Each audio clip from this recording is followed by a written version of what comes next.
have to deal with it. A bit of respect towards Selfmade there as well with the Karthus band. Once again, a Sylas first pick, though. It seems like week 7 is the week that people have finally realized in Europe how good Sylas can be. Typically in the mid lane, but he can be flexed to both jungle and top. I personally think the tank Sylas in the mid is the strongest, and I do think that we saw some very good performances on it yesterday, and now SK need to find an answer to it, because so far in Europe we haven't really seen that many counters. Usually he only lost 1 game yesterday, and that was against G2, and they didn't even play against the Sylas. They just had Caps roam around everywhere else and snowball the other side lanes. Definitely did. Thresh picked up here for SK as well. It's going to go into the hands of Dreams. I'd like to see an aggressive pick for Selfmade. That's exactly what we're going to get. It's the Rek'Sai. Very exciting. Star jungler.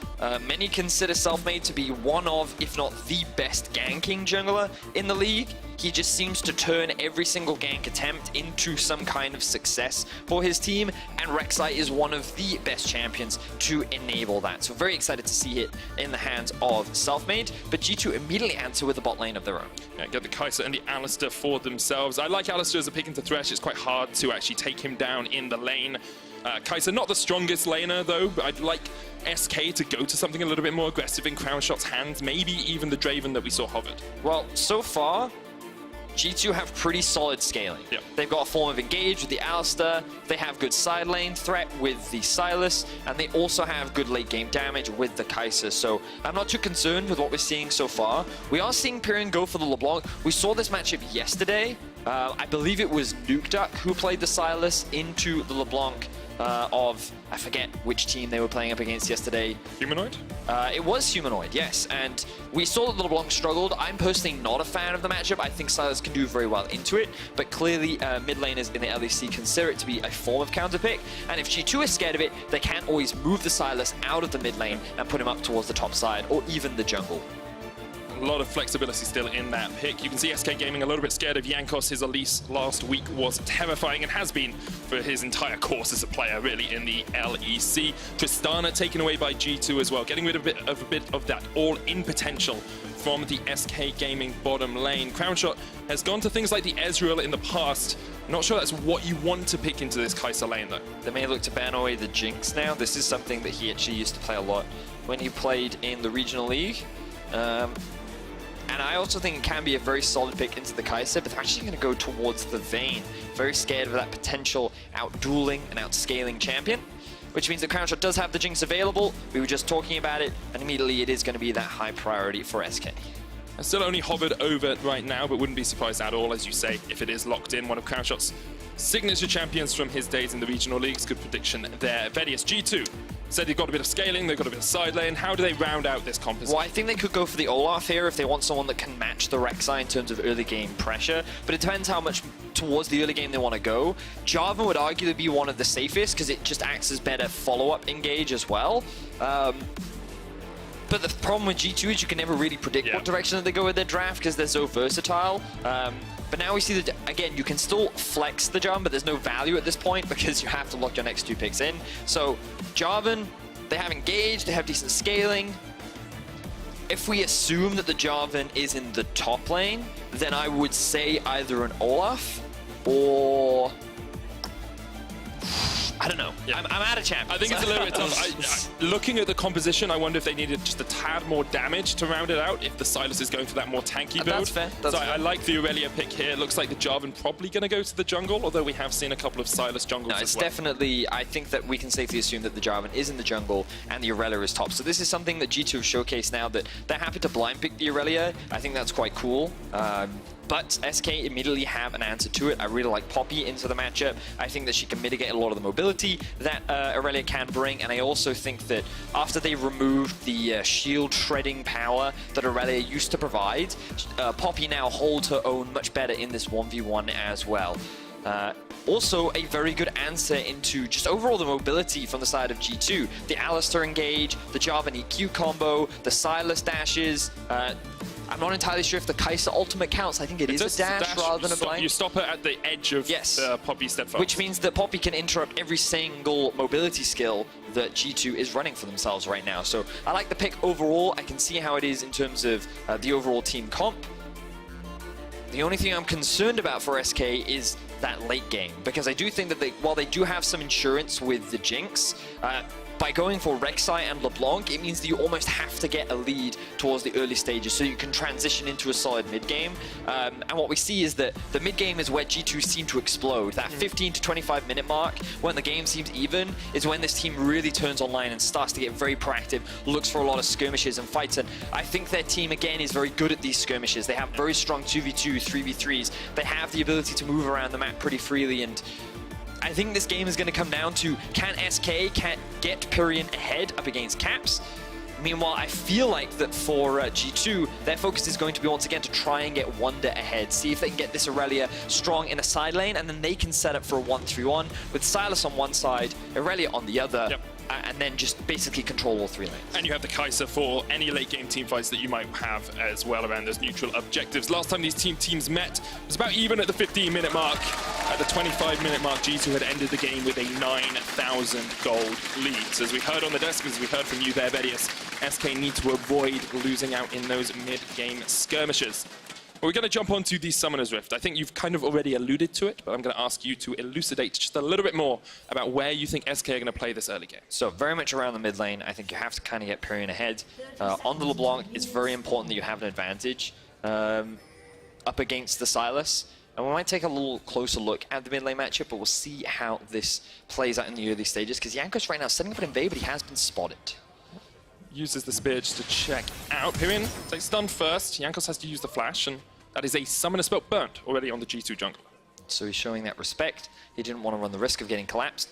Note how you think initially they don't have enough damage, but then if Werlib decides to skill his wall slam ability early on, combined with the Q damage from Selfmade on the Rek'Sai, that might have been enough to actually secure a first blood kill. So Jankos just avoiding all possible risk and just flashing out very good. Werlib has gone for the Conqueror on the Poppy in the top lane as well, so expecting maybe some of those more prolonged trades. Yeah, Conqueror is, from what, having spoken to pros, I've heard that it's good again on champions that can, number one, easily stack it, or champions that are very good at sticking to champions, so that it is easier to stack. And I feel like Poppy's one of the champions that, in terms of abilities, she probably doesn't get the stacks very quickly, but just because she has the slow on her Q, she has a decent amount of ability, she gets the bonus movement speed on a W as well, along with the E gap closer. I think that it just allows her to stay in these fights for an extended period of time, which can then generate those Conqueror stacks. Stickability of that top laner. I want to just look a little bit towards the mid lane as well as we explore the matchup between the LeBlanc and the Sylas, because Pyrion did decide to pick the LeBlanc into this Sylas pick here, and at the moment it looks to be going okay. He's gone for the electrocute into the aftershock. Caps pretty tanky on that Sylas, always pretty easy for him to be, and not too much else happening. I think bot lane is always a key point of awareness. Dreams and Crownshot got the level 2 first, so they're about 5-6 CS up here, but Perks and Mickey, they're not looking to do too much in this lane. Kai'Sa isn't really a very strong lane bully, so the ability for them to scale up into the game is all they really want out of this bottom lane. So the thing is, in terms of the bot lane matchup, Crownshot has a range advantage. I don't have time for that because Selfmade already looking for a play in the mid lane. If that chain does land from Pyrion, they can find a kill. Chain does not connect, Caps just dodges to the side, and Selfmade comes in and immediately just sheepishly walks his way down towards the bottom of the side of the map. Still has his blue buff to pick up, so he'll go towards that, but you can already see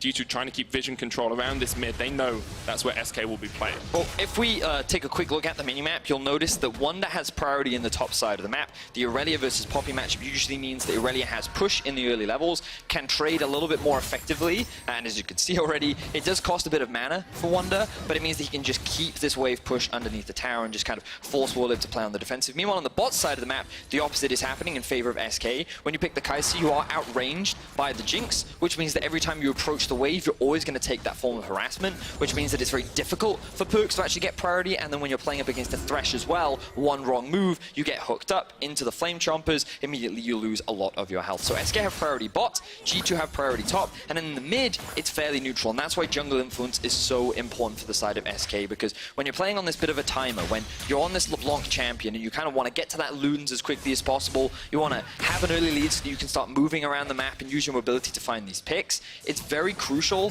that you put resources into the champion so that you can get her ahead. And it doesn't mean that you have to be like 5 kills by 15 minutes, but having a kill up, having an experience advantage, having a CS advantage is all really important in the LeBlanc matchup. And I personally feel that it can be very difficult when playing up against a Sylas. Especially if the Sylas is as tanky as Caps is with this Aftershock rune as well. Looks like engaging the bot lane as Mickey flashes into Dreams. Dreams ignited straight away, looking for the stun. Should be an easy enough kill here. Mickey gets it with the ignite, and G2 are on the board. Now, I would not expect Jankos to actually invest the gank towards the bot side of the map, but the execution was very well done. Mickey, all he had to do was flash in, get the knock-up onto Dreams, and immediately he's able to get the knockback combo because Dreams wasn't able to flash in time. I mean, he may have even been CC chained for so long that he didn't have an opportunity to flash. So G2, they find themselves first blood. They get it towards the area of the map that SK even have pressure, which is going to make this early game a little bit easier for G2. The only benefit for SK out of that is they don't burn any summoners in losing this. But you can see Jankos in position, Mickey with the flash engage. Not really much you can do here. Dreams only able to get a flay. Doesn't want to use his flash because he's flashing straight into the stun from Mickey. And it's an easy enough kill for G2. Yeah, not really much to break down there, just very well done. Now Jankos could be in some danger. Doesn't have the flash yet. Flash in from Pyrion, doesn't have that much mana. Jankos pushed into the wall with a heroic charge, and that's a good kill from SK. Opposite sides of the map, but both teams are now on the board. So while Jankos is able to find the first blood, he's immediately punished by the side of SK. And this was simply a matter of, I'm not entirely sure when that ward was set up, but Jankos gets spotted in the river when he doesn't have pressure in mid or top. That means it's easier for Whirlib and Pyrion to get the collapse, which means that immediately a numbers advantage is in favor of SK, and they find themselves a kill onto a flashless Jankos. Now, Jankos is on his way up here. Selfmade's been sitting on a ward for a very long time. Flawless duet from Wonder, maybe trying to bait Selfmade here because Jankos just waiting around the corner. You can see him coming in now. Selfmade has spotted him with the Tremor Sense. Doesn't land the knock-up, and both junglers pass like ships in the night. Thing is, Selfmade was very aware that Jankos was there as well, because we already talked about that ward that was on the blue buff. Both junglers actually had full information of each other without knowing that they had full information of each other. So, as you said, they just back away from each other, don't stress too much about that.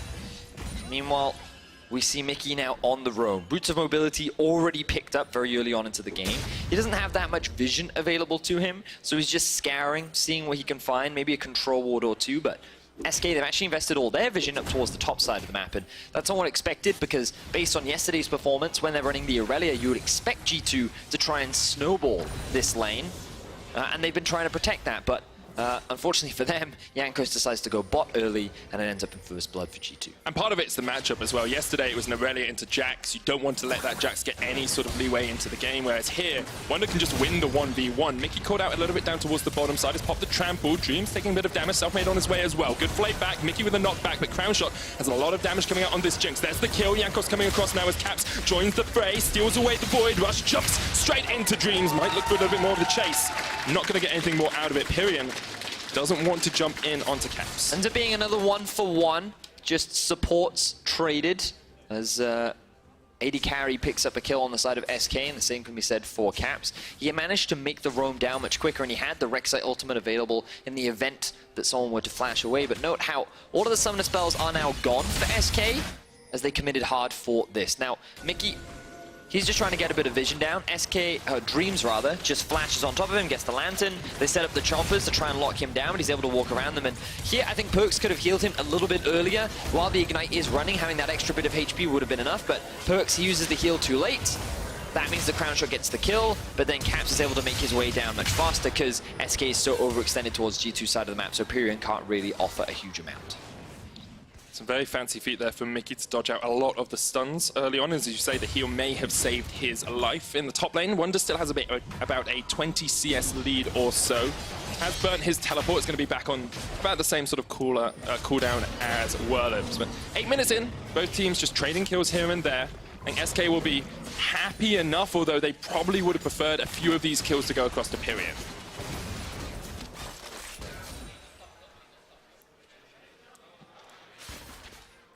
I think the Wonder you have to think for, Selfmade has always been this jungler that really sets up SK for success, right? He's the guy that gets them ahead in the early game, that gives them these leads.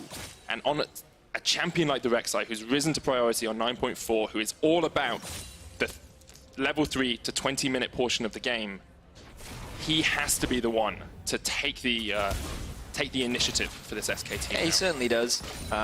We wanted to see him play a lot around mid lane, and so far we've seen one gank attempt from him that hasn't resulted in a huge amount. He did assist in that bot lane play, but he still has enough time to create opportunities for his team. Once these level 6s start to come out, that's definitely going to be a point at which he could try and leverage, but while the laning phase is continuing, you're seeing that G2 is starting to build leads across the board. And in the top lane, Wunder has built up a massive CS advantage, showcasing his confidence on the Aurelia champion. But fortunately for Whirlib, he did get that kill onto the Jarvan, so he's not too far behind in gold. Mid lane is actually getting pretty significantly in favor of Caps, not only in terms of the farm, but also in terms of the gold.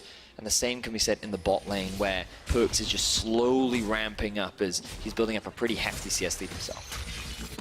You can see EULCS and Mickey just teaming up, clearing out as much of this vision as possible, even getting in to the SK jungle. The hook lands from Dreams here, only onto the Alistar. Selfmade coming across as well. Pyrion jumped on with the Cataclysm. Pyrion jumps all the way forward, but Mickey lands a great headbutt, just deletes him.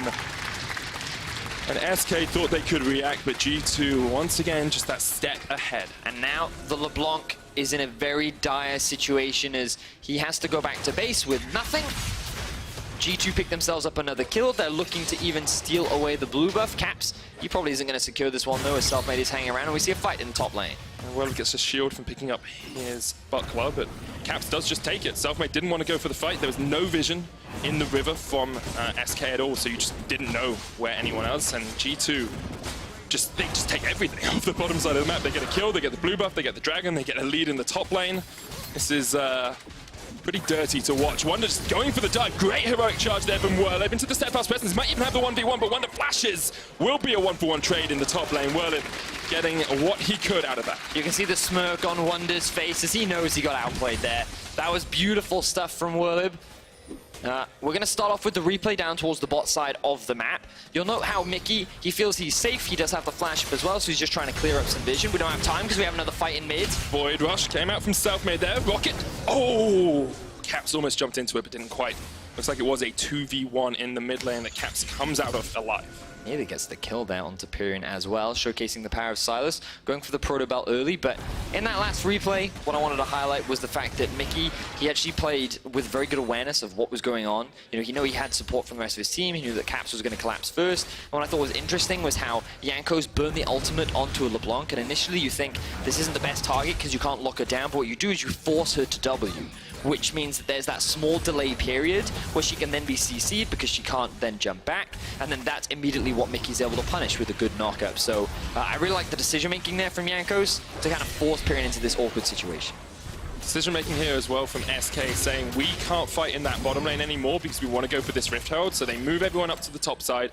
Now Crownshot and Dreams will push out that top lane, and Whirlib has already gone down towards the bottom lane to answer Perks' pressure. He's just trying to hold out against the pushing Kaiser, and he was able to clear the wave as well. Now he's immediately backed off, but with SK having a Rift Herald, they should be able to siege onto this tower much quicker.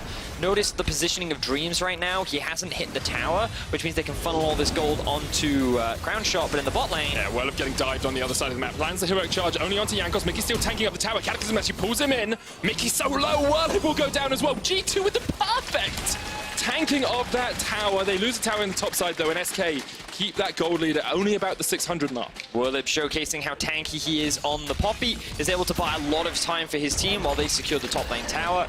Very nearly secures another hit onto that objective, but Caps was able to land that last hit. So all in all, SK find themselves first tower, so overall team gold is good, but individually, G2 still ahead. Yeah, I think the AD carry role is the only one with an SK lead. It's about 600 gold in favor of Crownshot. He's now got the Infinity Edge, but Perks has finished his own IE and has the pickaxe, so he's got that Acathian Rain upgrade on the Q.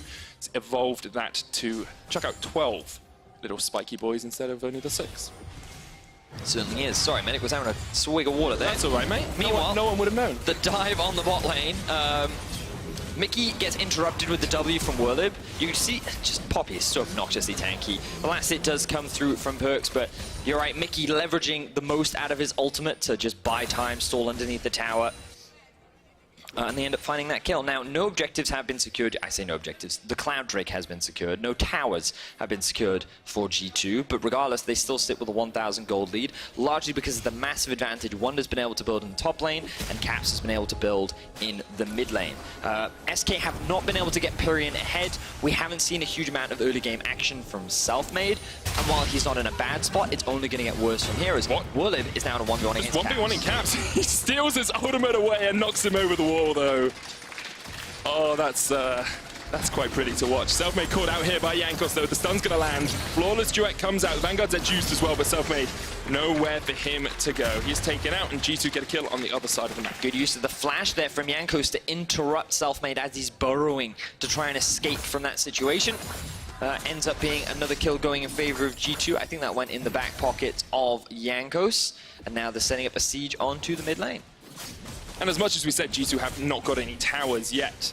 Last time these two teams played, it was only about a 900 gold lead at the 15-minute mark for G2, and then they finished it 10 minutes later with a 9,000 gold lead. So we expect G2 to play in the 15 to 25-minute phase of the game. That's when they really come online, and that's when SK need to be aware, because they haven't got the early lead they would have wanted. Perks caught out a little bit here. Crown Shot did use the Super Mega Death Rocket, but it was tanked up by Mickey, who once again is in the right place at the right time. Selfmade coming across, EULCS on his way as well. Mickey dodges out from the zap.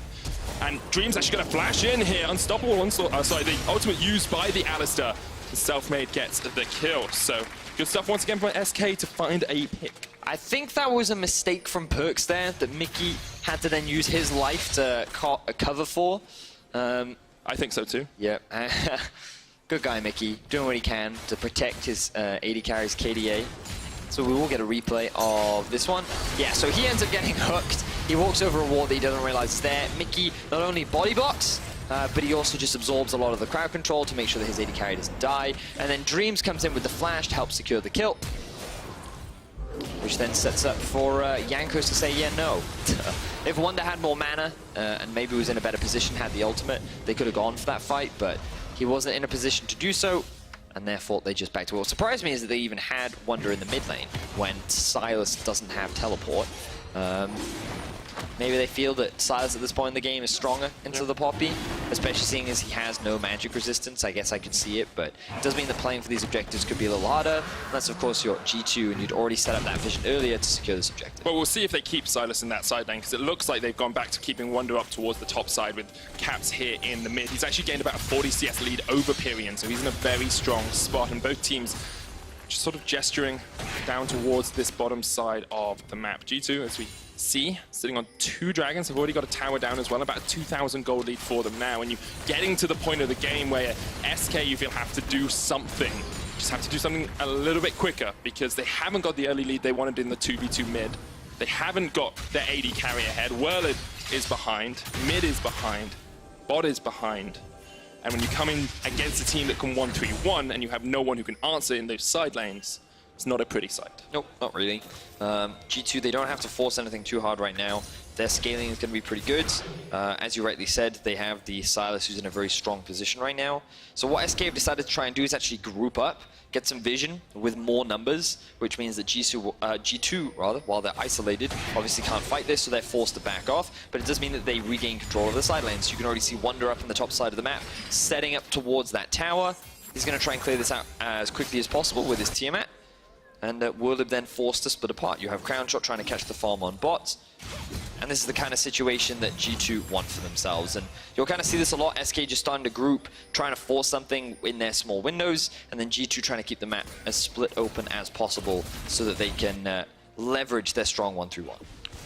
So I have to see where SK think those windows are. There's opportunities for them to force fights against G2. Usually you look at neutral objectives. Baron up in 2 minutes. Infernal Dragon, the next one to spawn as well. Caps gets the tower down towards the bottom side. Pyrian trying to get some damage here onto Mickey as they realize the rest of G2 are split up. There's the hook. Super Mega Death Rocket going to be tanked up with that Unbreakable Will. The Alistar too darn healthy when he uses that ultimate. So Mickey chose not to flash there, which I think is fine. It does cost the heal from Perks and the ultimate from Mickey as well. But G2 have traded it for a tower towards the bot side of the map. Now though, SK actually have a numbers advantage, meaning they can look to push in the mid lane.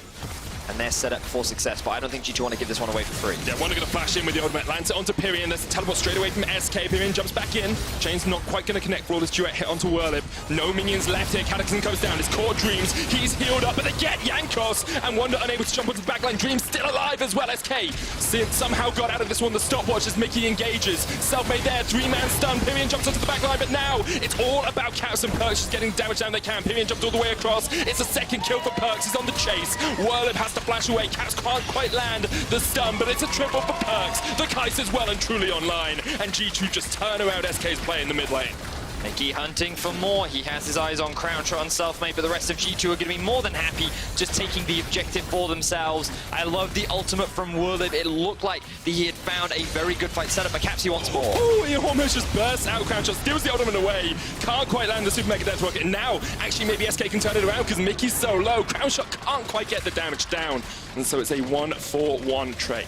That was greedy from Caps. He wanted more. He thought he could burst out Crown Shot, but he ends up getting punished for it. Ends up being a 1-for-1 in that final trade, but ultimately G2 do come out on top. And as we said, 15 to 25 minutes is usually where this team really turns online, really starts to apply that pressure, and this fight is a good example of that. So remember that Mickey got forced back to base, he used his ultimate, so they 3v4 fight to try and force them away. And in this Alienware Predator replay, what I want you to keep your eyes on is Whirlib as he knocks away the 2 core carries of G2, allowing them to just burst out onto Jankos. But G2 is saying, you know what, we can still commit to this. We still have the Kaiser ultimate, we still have the engage from Mickey, and SK have lost a lot of their abilities, so we're not afraid to commit to this fight. And that's exactly what they do. So they just slowly run down onto SK, they keep finding these kills, and they end up securing in tier 2. You see Crown Shot only getting like 4 or 5 auto attacks away as he's just trying to retreat.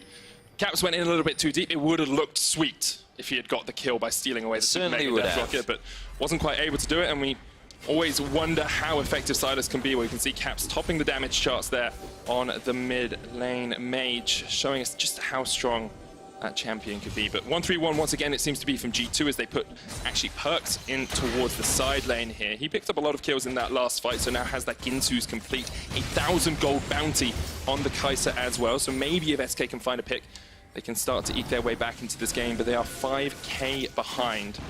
It's not looking too pretty. The next big objective will be the Infernal. 10 seconds on the clock. Wonder does have TP, while Whirlib doesn't. And G2, they're just going to go for an engage. Mickey hard forces the engage onto Dreams, onto Pyrion. Only 2 members of SK off towards this side as Wonder just separates the rest of the fight out. Pyrion jumping back, but that's a second kill already for Perks. He's down to about 3rd HP. Crown Shot couldn't land at the Super Mega Death Rocket. Wonder's teleported into... no, Wonder not going to join the fight just quite yet as Crown Shot jumped on by Caps, knocked away. Crown Shot getting some damage in here. Chased back by Mickey. Selfmade tried to get onto the back line, but the stopwatch stops him in his tracks. Crown Shot, though, still alive. Just needs a couple. Caps jumps in. The double comes out for Crown Shot, but Caps answers it with a couple of his own. And Perks will clean up the fight. Definitely a messy team fight there from G2, but ultimately they are the victors. They find all 5 kills onto SK. Caps and Perks are the core ones to pick them up. Question is, can they convert it into any objectives? Perks making his way towards the Infernal as Caps pushes in the mid lane. Looks like they will be able to, at the very least, get the Drake, which is what primarily they were playing around. That's what the fight was all about, and you have more kills on Silas now. He's got that Ludens, you've got more kills on the Kaiser as well. So the key thing about this fight is G2 wanted to force something before SK got in a position to set up. You've always got to respect the potential, the team fight potential of this SK team, and they notice, hey, you know what, there are just 2 members sitting here, we have 4, let's just engage and burst. Now the mistake is the TP in from Wonder, who TPs onto the traps, into the CC from the rest of SK, which means that while it should have just been an immediate 2 for 0, the rest of SK actually get a kill. That means that with 3 members still alive, and a lot of health bars actually chunked out on the side of G2, SK are actually in a position where they can start to kite back. Now, Crown Shot gets chunked out. You think at this point they're going to lose the fight, but look at how much damage Selfmade and Whirlib are tanking up. And Crown Shot is just left unkilled on the backline. He could have potentially won that fight if it weren't for Caps diving onto him and securing that kill. But considering how far behind SK are, finding a 3 kills in that situation is really kind of what the best case scenario for you. 5,000 damage coming out from Crown Shot, but now G2 move from the Inferno across towards the Baron. They have some deep vision already set up. SK can't see anything in this pit. Hoppy's down towards the bottom side. Whirlib does not have the teleport. Caps just chasing Selfmade away here, stolen away the Void Rush. Pyrion jumps in. They know the Baron's going down. Perks has got it. And now Mickey X and Caps, Caps on the wrong side of the pit. Void Rush in from Caps, just takes the kill. That is disgusting amounts of damage, and G2 have just opened up this game entirely. They're almost 10,000 gold ahead. They're just destroying SK after a very slow sort of early game. They are now just turning the screw. Whirlib caught out by Perks. And Perks just taking the scuttle crab while he can. Supercharges in, heals as well. The Vanguard Z comes out. SK lose another man. That was definitely personal for Wonder. After that outplay in the top side, he was like, nope, I'm going to kill you, Whirlib. And he ends up actually having the kill stolen from him by Perks, who continues to pan out his KDA 8-0-4 right now. Remember to thank your support for that one. Yep. Could have been one death to blemish that record if it weren't for Mickey earlier on in the game. But G2 with the Baron, looking to siege onto the base. I don't know if SK can even defend at this point, as G2 are on a tear. Whirlib still 15 seconds before he gets back up. Wonder very low, but Caps jumps in once again and stolen away. This will make a death throw. Selfmade gets a kill on the backline, but he's caught up in the Cataclysm and stunned up. He will not quite fall, but eventually he does, and Caps is on a rampage. Pyrion though can jump forward here. Caps so low, the shutdown. Oh, great play back onto Mickey there as well. Stops him from getting engaged. It's going to be another kill for Crown Shot, and once again the Jinx shows what she can do in a team fight. So G2 get a little greedy there as SK continue to pick up more kills. 6-1-4 is the scoreline now for Crown Shot, and he is a big threat that G2 have to be careful of. Let's look at how this Baron came to be. Mickey and Caps basically just acting as zoning tools. Selfmade can't get anywhere near the Baron, which is why G2 can afford to skip out on a lot of the setup in order to allow the rest of their team to just secure it. Really good zoning from them, and then they just decide to commit to the fight. They recognize Whirlib is out of position. They I say overcommit. It's a very easy kill for them. I don't think Wonder needed to flash. No. I don't think you need the heal either. Supercharge, I think, gets you in range of the Poppy there. I mean, yeah, but anyway, they end up securing it. They will secure the mid inhib as well. Now they need to play towards these side lanes. And fun fact, this is where that 1-3-1, which they could have leveraged, really now comes into fruition. But this is a really good example of why some fans, analysts, even other players are skeptical of G2, because you look at this game and you're like, well, they're just stomping their opponents. They're better. This isn't a clean game of League of Legends. This isn't like an 18-0 performance. This is actually messy. They're losing a lot of fights, and that's why some teams actually do have that doubt. And for me, it feels like G2 definitely take a lot more risks than they need to, but I think it's one of those situations where they understand how far ahead they are, and so they're willing to take more gambles. And it's part of that fun aspect that you always hear from them that I think is something they end up getting punished for. There's also the idea of standard deviation, right? You can make one play 100 times, and 90 times out of 100 it comes off, and then 10 times it doesn't, and G2 seem to be willing to make that play a lot more often than other teams would. Like they make the play that's a little bit closer to the edge. It's the other way around, where it's like a play that works 2 out of 10 times, and then G2 go, no, I can make that work. Yeah, because they're just so good. I mean, it works then. It works for them. Well, you say that as Perks now loses, what, 80% of his HP? Yeah. It's always the risk against the Jinx. You talked about this yesterday. If you use You need to play on a side lane, my friend. This is... I don't know what I'm seeing right now. G2. Well, I agree with you there, yes. They might be waiting for Wonder's teleport to be back up before they completely commit to the side lane. That's fair.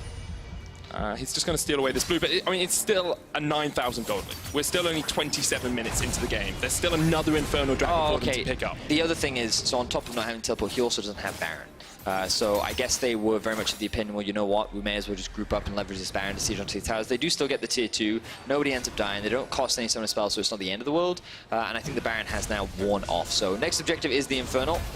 Pyrion jumps back as Mickey goes for the engage. Perks is in the side here. SK caught out as 4 players in the middle. Caps off towards the top side of this is sort of a line of scrimmage between the 2 teams. Perks just dodges out the hook. He jumps straight onto the back line though. Perks maybe got a little bit too deep, but he gets onto Crown Shot and takes him out. 1-for-1 in the edge. The AD carries ball. Shutdown goes over to Whirlib. Dream's caught up in the Cataclysm. Caps still doing a lot of work on this back line, but Mickey is the next to fall. 2-for-2 trade so far. Jankos getting the chase in onto Whirlib. Pyrion's backing down towards the bottom side of this fight, so it's 2v3 up towards the top. Selfmade maybe looking for the engage. Pyrion rejoins the fight though.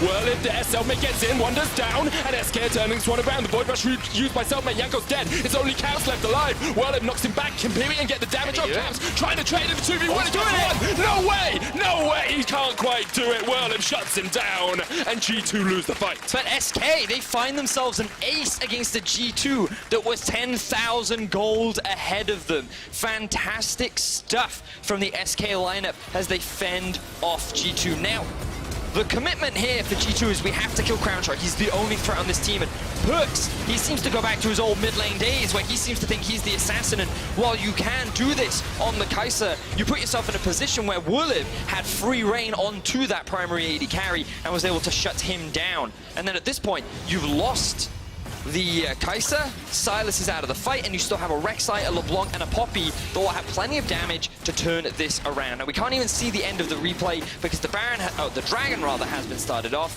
and both these teams want it. SK really need this. There's no jungler for them yet. Perks is down though, shut down by Wurliv. 7 and 5 now on that Poppy. The silent assassin for this SK lineup. Jankos maybe looking for the steal, can't get it. Crownshot secures the Inferno, so SK extra 10% AD and AP going across to them. Crucial mistake there coming out from Perks. Getting hit by the hook means that he loses his life and so much of the damage disappears from G2. This sloppy play is definitely not what you want to be seeing if you are a G2 fan, as SK now look to get priority around the Baron. One of Wurliv's most played at the top level of competition is this Poppy. Mickey now set up for a flanking play. All of that vision for G2. SK do not know he's there. Mickey can look for the engage, has the Hex Flash. SK have started up the Baron though. Do G2 realize they're going to go in for it now? Mickey coming in from across the wall. This could be perfect. There's a blast cone there for him as well. Easy setup for them. Caps coming across. Wonder there as well. Jankos chased out by Pyrian. Selfmate's ultimate stolen away. The hammer's coming down from the Poppy. Wurliv knocks back one. Mickey comes in, but the Baron goes down. And now it's only Caps and Mickey in the pit. They get put in the box. Caps getting a lot of damage out, but Crownshot's still alive. And SK take down 2. And they are turning this game on its head. This should have been an extremely one-sided, done and dusted game for G2. They had a 10,000 gold lead, and now SK are turning it around. They find another 2 kills onto G2. They secure themselves the Baron, and now you look at that scoreboard and you're like, that Jinx is level 16. She has 4 completed items, and Crownshot can now be the carry that helps add another blemish to the G2 board. You can see what G2 are trying to do. Mickey is in the perfect position. But Pyrian zones away Jankos. He gets chunked out before he can even get close to the pit. And it means the Caps is just sitting there, diving on the back line with Mickey, but they just don't have enough damage. 5 versus 2, that's not enough. And now G2, they're the ones being pushed back. They're the ones in a dire situation. Even though they have the gold lead, what does it matter when SK have the Baron buff and they're sieging onto your turrets? You cannot stress enough how monumental this win would be for SK. Yesterday, they lost to XL, the 2nd worst team in the league according to the standings. Today, if they could take down G2, their playoff hopes are still very much alive. Even after you've seen those last 2 fights, even after you've seen SK get back into this game, you still look at it and you still think it's still G2, right? It's still Caps. No, I don't. It's still Wonder. I mean, when I look at how this game has played out in the second half, I think that SK have been the better team. How many times have we seen Perks now get caught out? His positioning has been greedy. We've seen Caps be very impactful in these fights, but you then look at Wonder. This is a shadow of the performance that he had on his Irelia yesterday. Sure, the scoreline doesn't look good, but you look at his target focus in these team fights, and it's been all over the shop, and I just feel like Mickey has been setting up the fights well, but the execution from some of these members from G2 just has not been crisp. And again, we go back to highlighting some of the criticisms, some of the concerns that people have around this G2 roster are really being exemplified in this game. I want to bring us back to something we discussed in picks and bans and in the early portion of the game. It was about getting the LeBlanc and the Rek'Sai ahead in the early game. SK weren't able to do that, but they seem to have got back into the game now. In terms of team fighting, in terms of scaling, are they on equal footing with G2 now? So, because they have such a strong front line with the Poppy, and because of the extremely long range with Crownshot, I feel like just in a straight-up 5v5, SK are in a really good position.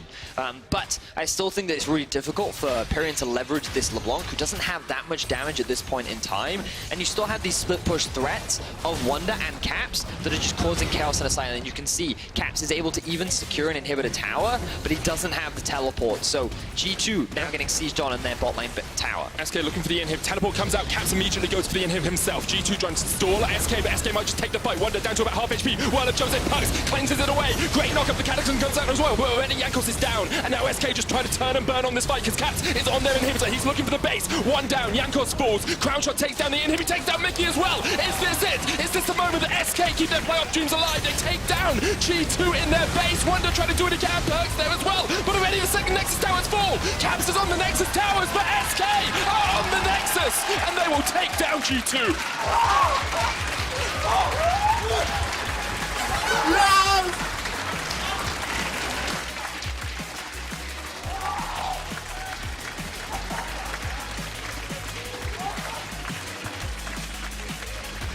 frustration on the side of SK as they get the upset win against G2. That game should have been done and dusted. That game should have been over. But SK, they took those team fights. They punished the mistakes of G2. They found themselves a Baron, and then they ended that game cleanly. I thought it could be difficult. I thought it couldn't be done. But SK, they were the better team in the second half of that game. Definitely were. And now G2 add another loss to their record. Incredible stuff all round from SK. I think you have to give some credit, well, both to Whirlib and to Crownshot. Crownshot's kiting in some of those late game teamfights was impeccable.